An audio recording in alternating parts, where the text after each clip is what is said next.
Hey everyone, this is Isaac here. Here's a little fact about me that some of you may not know. I'm a military kid. Specifically, my dad works for the US Air Force. He doesn't do any of the combat stuff, however, and instead he works in a unit specializing in mental health. He also does virtual therapy as a side hustle.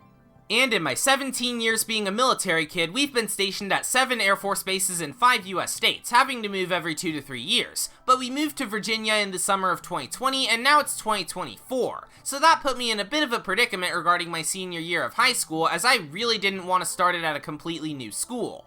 But on Thursday, I got a major announcement that caught me off guard. It's in the title of this update if you didn't read it, but my parents told me that at an undetermined date this summer, we'll be moving to Japan, specifically Yokota Air Force Base in Tokyo. Obviously, this is big news for me. Japan is a country I've always wanted to visit, and now I'm finally getting that opportunity. Granted, I'll only be living there for a year before returning to the US for college, but it'll still provide me with an opportunity to see what Asia has to offer. While we're still figuring out all the logistics that'll come with this move, one question may be on some of your minds. What about the last half of Isaac Reviews 2024 and the first half of Isaac Reviews 2025? Well, for the most part, things will relatively stay the same.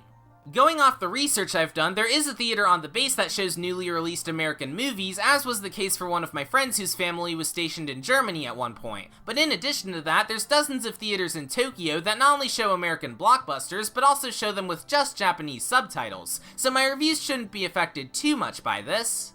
Unfortunately, I may have to wait for some movies to come out on streaming before I can talk about them, depending on if they come out a month or two later in Japan than they would in America. Hopefully you can understand this, and I'll try not to let this affect the content I plan to make in the meantime.